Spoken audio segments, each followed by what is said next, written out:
Okay, so hello everyone. We are again at the e-learning fusion conference in Warsaw, and with me is Amanda Nolan. Hello. Hello. Could you introduce to our viewers who are you, what you do?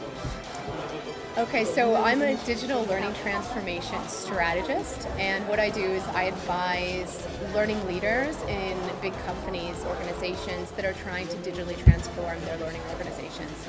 Okay, that's an impressive It's a big name. one. Yeah, it's a big one. But digital transformation is really something we've mentioned before. I hope we can say it on video. It's a bit like teenager sex. Yeah. Everyone's talking about it. Everyone wants to do it, but Yeah. not very many people do it at all. In your talk, you've mentioned several red flags not to do when talking about digital transformation. What would be the top 3 red flags? Well, first of all, let's rewind a second. I think the main takeaway is that technology alone, a platform alone, it's not going to solve your problem. Okay. That's the big one. I love technology. You need to have great technology, but it shouldn't come first. And there's a lot of other things you need to think about. So when you're talking to learning technology providers, and I've worked on the provider side, so that's where I'm coming from. There are some things that I think you should avoid. One of them is when a learning tech provider focuses on their solution and their features rather than your problems and the outcomes that you're trying to achieve. So if they're steering you away from that, bad news. Okay. Another thing is providers that don't act like true partners, Okay. where you might find yourself in a situation where you buy some licenses and then they disappear.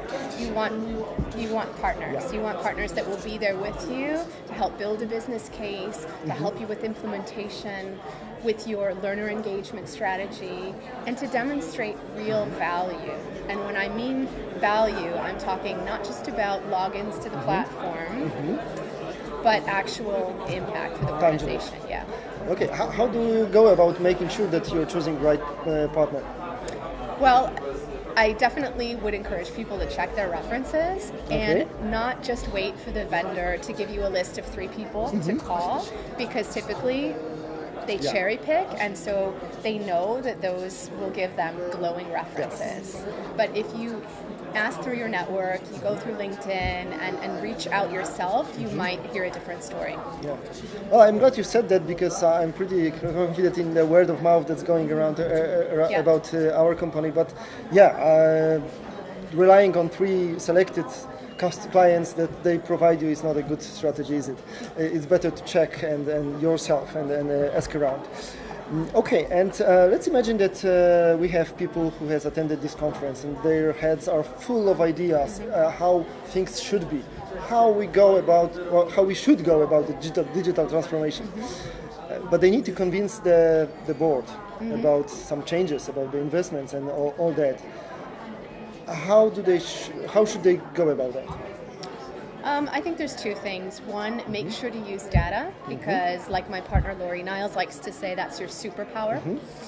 So if you use that data, if you show not only how you're going to save money, but have a real impact on the organization, it's quite easy to justify investment. But also there's an emotional factor. So you need to think with a sales perspective, a marketing communication, and get some champions on board, because once they get on board, they'll create envy, it becomes contagious, and other people will want to get on board too. Okay. Show what's in it for them, for all your stakeholders. So two very different elements. I like that. The hard data, show me the money, and also get engagement even on the emotional level from the stakeholders. Every single one of them, you're saying, actually. Yeah, it's a sales and communication effort, really. It is, and it's good to have a partner on that road, yeah? Someone Absolutely. who will help you build the business case and find the data. Donald Taylor earlier today mentioned that our weakest spot as L&D professionals is the data analysis and providing good data, tangible data to the board. Okay, what other advice would you have for people who really want to have a good, proper digital transformation? So they already understand that it's not technology alone, and they need to have a buy-in from the key stakeholders. So these 2 we already have. What else? In addition to the technology piece, which is important, I'm not saying it's not, the stakeholder management, that internal sale that we talked about. In addition, content strategy. So your platform is only going to be as good as what you put into Yeah, it. okay. I'd also add to that the operating model needs to change. So the way we work as an L&D organization has to be much more agile. And finally, L&D itself needs to transform first with their own skills and capabilities. What do they need to learn? What skills need to acquire? Data analytics is key. Okay. And that's a difficult one, right? Because you might not have it today, but maybe you can make a friend with someone in your company that knows data, or get an intern from a local university. But you need to have somebody who can interpret data and ask the right questions, for sure. Marketing is another key one, right? Community management, journalism. Yeah. So yeah, marketing, journalism, they were on the 23rd spot in terms of skills that L&D professionals already have, which is at the bottom. We don't have that, or at least majority of people don't have those skills mastered. But as you said, you can learn them. You can also find a friend, ally in a company who already does that well. Don't underestimate the power of the network. Yeah. And time. that's my next question, because you've mentioned content, and what's your take on engaging internal experts in creating content? Well, if you can make that happen, it's extremely powerful, because from my experience, people really prefer to engage with content that's been created by someone from their own organization, especially someone that they respect and trust. And also their peers. But in order to get them on board, either you have to compensate them, or you have to engage them in some emotional way. Recognition is huge. At least recognize them for their contribution. But it really is huge. In our experience, when we engage internal experts, first of all, they want to see their product. So they want to see the content. And they will ask everyone around, hey, see, that's my sort of a piece of micro-learning. I prepared that.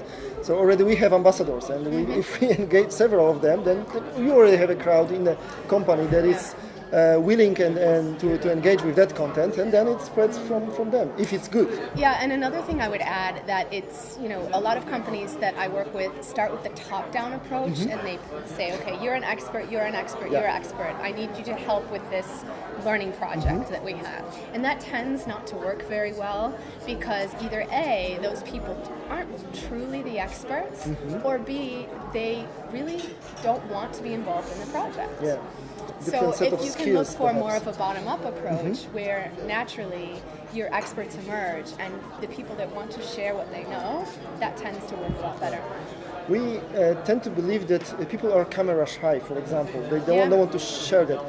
And that's true for majority of people, but there are some people who actually love the idea of being exposed, or of their content being shared and having the status and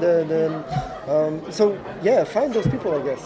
Yeah, when it comes to video, that's interesting. I think about that, and my mother, she didn't use FaceTime or Skype like 5 years ago, and now she uses it every day. So I think it's just creating the habit of video is the new normal.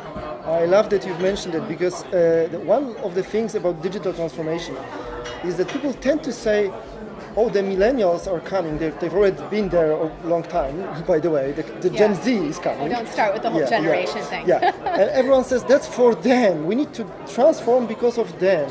And it doesn't work this way, does it? I totally agree. My grandmother learned how to DVR before my mother did. That's right. It's individual rather than the generation thing, isn't it? I agree. I agree. I think a lot of the studies that say, well, millennials this, millennials that, I wonder, did they ask everybody else, or did they just ask the millennials, There are people. I mean, all of them are people. Yeah. And we have people engaged in very modern solutions that are, 60, and they are enthusiastic about that. And we have 20s who are, That's I'm why not into that. personalization is so important. You can't make assumptions that a certain generation is going to behave in a certain way. Just like you can't make the assumption that people prefer mobile over desktop, or they prefer video over reading an article. It depends on the person. Okay. We already established in the chat we just had before that you are a brave woman and I'm a brave man. So, All right. people are saying that in your talk you've said that gamification isn't that great thing. Could you explain yourself? Okay. So I did say that gamification is a buzzword to be careful about. Yeah. And the reason I say that is that I do believe that good game-based mechanics is amazing and it can be extremely effective. So I think you're Okay, fine. thank you. From what I've seen, you're doing things the right way. But I'm really sick in the industry of hearing about badges and Yeah. leaderboards, and to me, it seems like lipstick on a pig. I really am not convinced that that is driving better learning for people. Yeah. I that. I mean, I second that with all my heart because I think the worst thing for true gamification is shallow gamification, simplified gamification. Yeah. And we are really proud, for example, that we've never in our history introduced badges in our solution. Just to prove a Can we high point, five? yeah. Okay. Just to prove a point that that's not gamification. You can. There is 40 game-based mechanics in our platforms. 40, Okay. not 3. Okay, and then it works. It's a beast that it's difficult to tame, but if you treat it with respect, you can get result. But if you simplify it, you won't. And it will be another just buzzword and a trend that we've tried gamification, it didn't work. I Well, hear I that a can't lot. wait to see it because certainly I look at my kids and what they learn through games, what I've learned through games. yeah. It's a powerful thing if you use it wisely. We do learn through games a lot. So yeah, in the end we sort of agree that simple gamification is wrong, but if you treat it properly, it's a great tool. Okay, well, is there any questions that I didn't ask and you would like to get across to our? I think you pretty much covered it all. Thank you so much All right, then thanks. for talking to you and for finding the time and for coming to Poland. What would you say about the conference? It's been great. I mean, for me this is my first time in Poland, and I have never interacted with the Polish L&D industry, so it's always interesting to see where it's at. The organizers could not be more lovely, and I think I'm getting some pierogi tonight, Oh yes, do that. and some do that. vino czerwone. Vino czerwone, Did I say yeah? that right? Yes, Some red yes, wine. yes, So- very good. Okay, thank you so much. All right.